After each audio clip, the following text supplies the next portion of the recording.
Så er der til at koge morgenæg.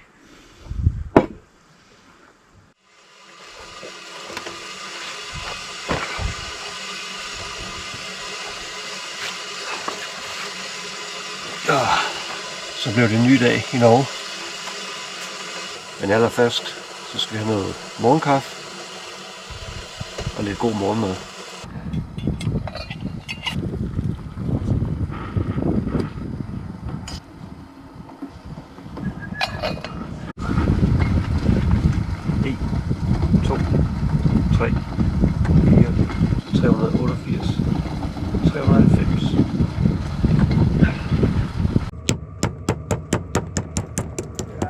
Fik lige lidt for meget.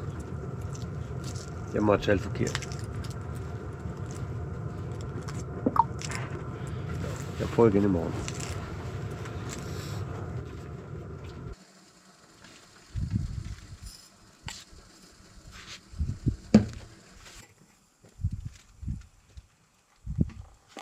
Så fint er det der under. Sådan der.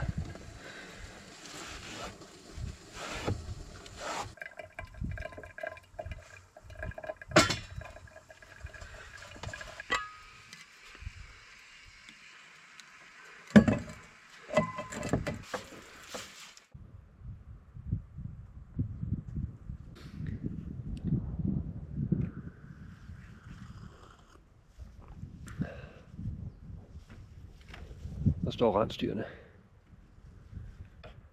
Ja, fantastisk. Midt mens man står og drikker sin morgenkaffe, så går de rundt der, helt i fred, lige ved lejren. Det minder mig om min tur i Roggen, også sammen med Jakob,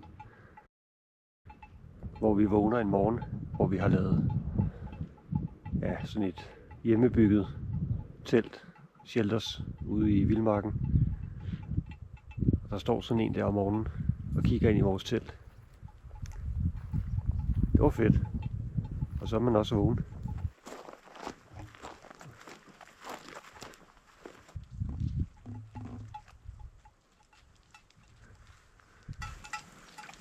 Der blev jeg spottet.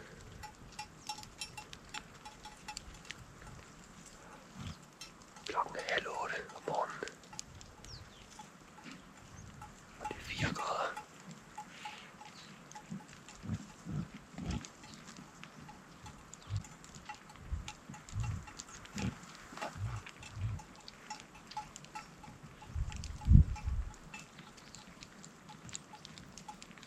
Ja, så.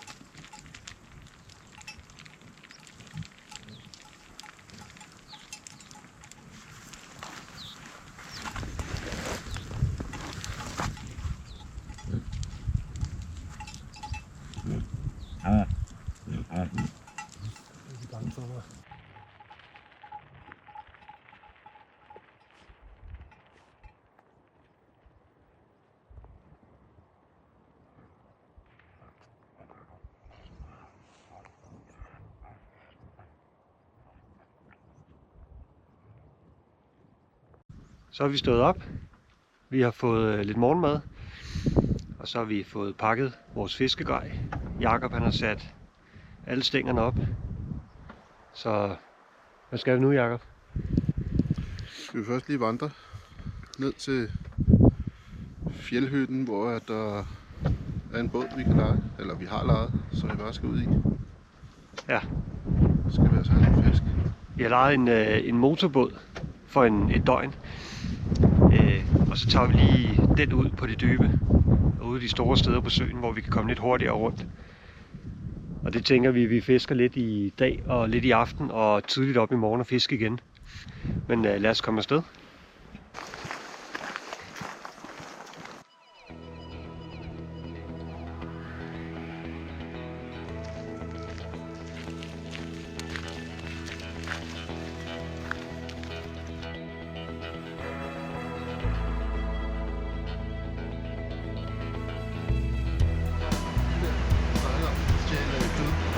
Hvad var det der? Og fiskene, der hang op, de er alene i hytten.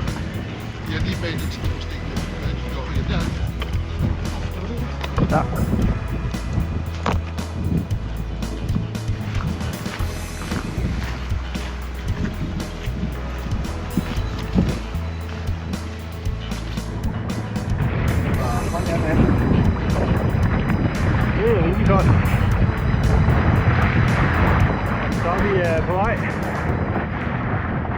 fisketur med båd. Prøv at undgå de største klipper herude. Og så skal vi fange nogle kæmpe fisk. Der var nogle fisk.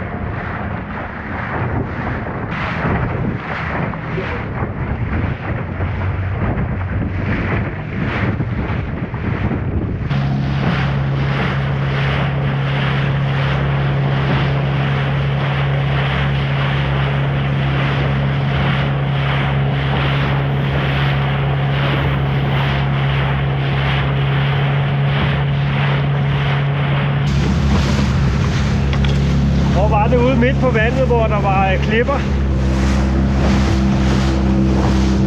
Kan du ikke huske det?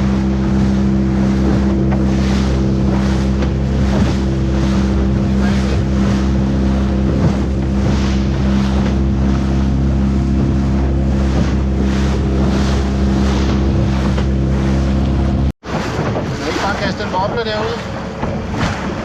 Jo.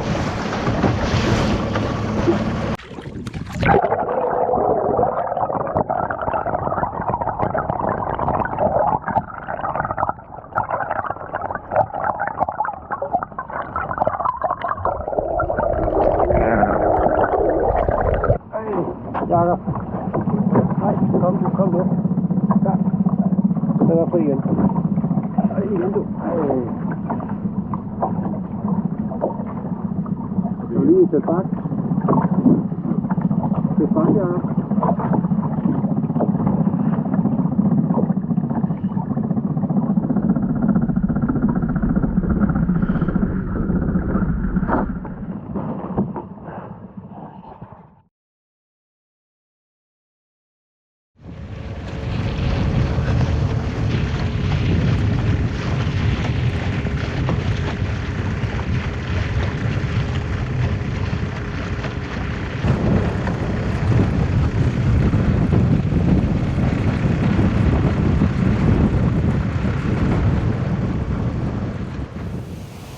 Ja, så blev vi færdige med Finster derude.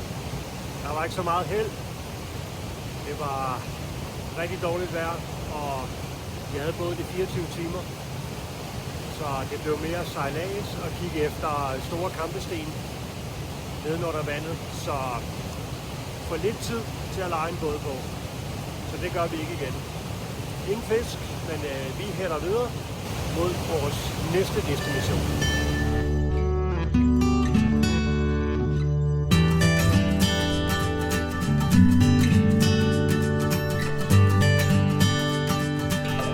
Så er det ved at være tid til vildmarksrøde.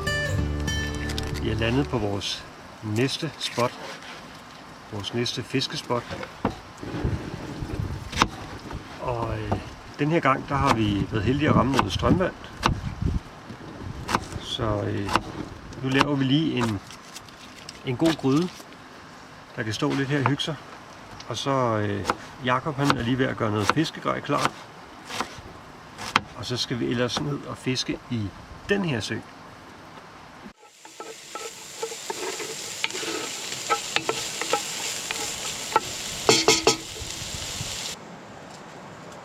Det er da den her i.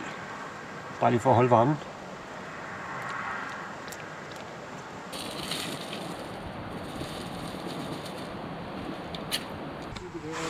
Hvad siger du? Nu kan der ikke komme mere tid på det. Nu er det sat op. Så må vi se, hvordan det virker. Ja.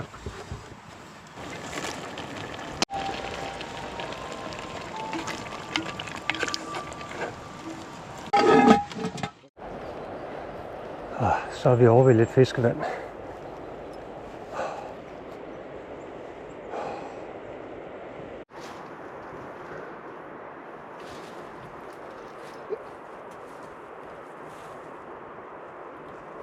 Mener du, vi skal gå ned langs kanten? Ja, det tænker jeg. Fisk hele kanten af. Det ser ud som man kan gå. Snowman kalder bandit. Snowman kalder bandit. Du skal prøve at komme herned, Jakob. Der er virkelig fedt. Skift. Okay, jeg er på vej. Skift.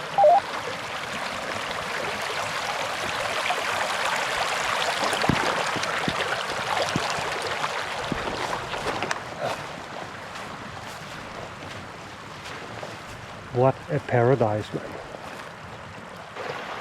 Kan man komme over uden skift? Yes.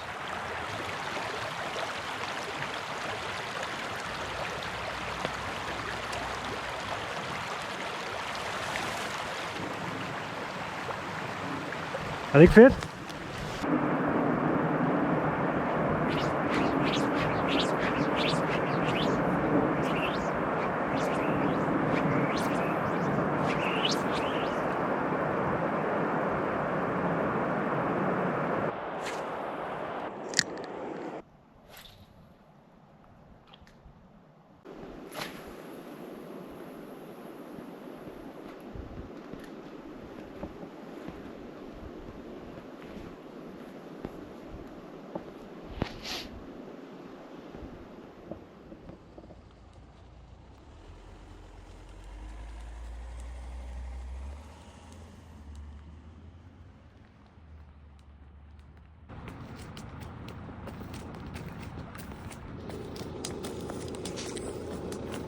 Og så...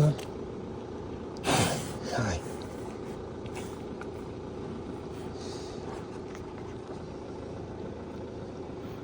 Altså en gammel dreng, det er.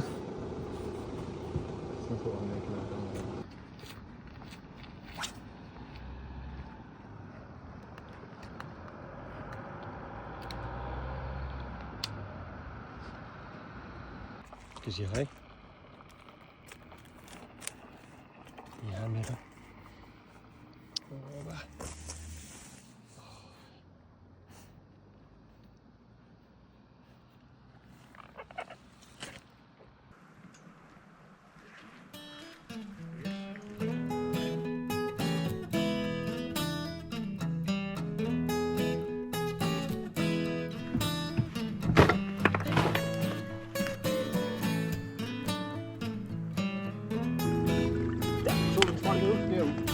Jeg så det.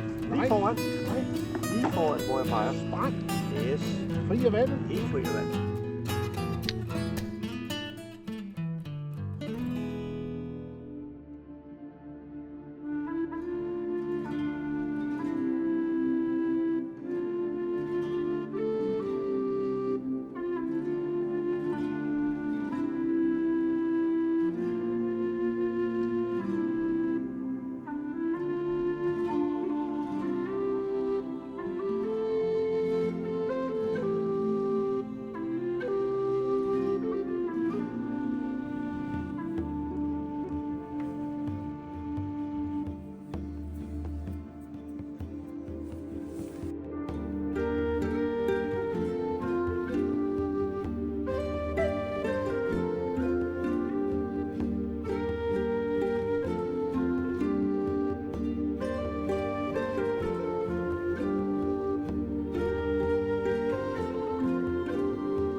Så er vi på vej op. En lille morgengåtur. Bare lige for at se, om der er et lille view derop.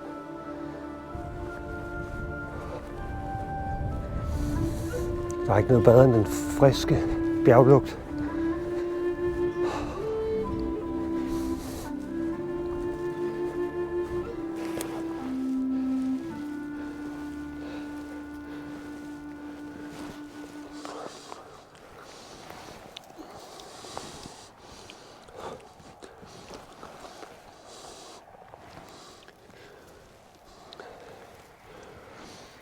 frisk blåbær til morgenmad.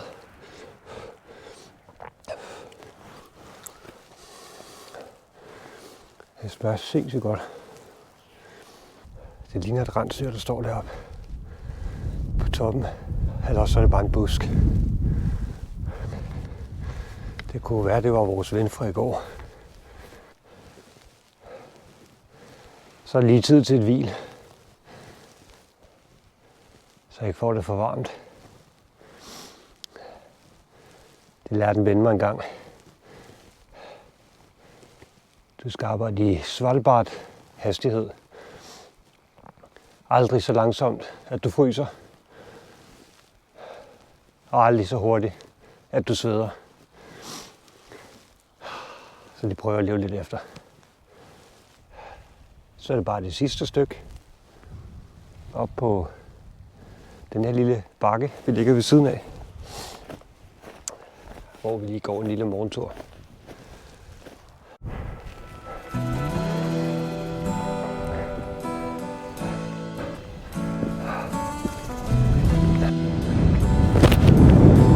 Så er der nedkøling. Det var godt, jeg ikke sendte dronen op her. Så var den fløjet i søen. Jeg var lige ved det.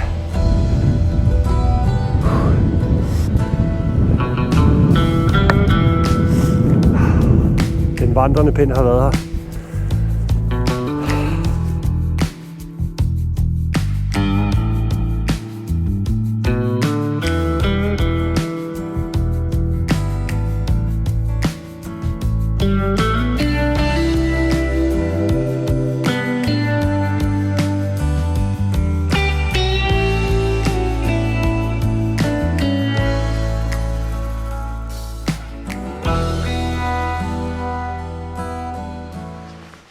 Ronny, nu skal du ikke blive bange med.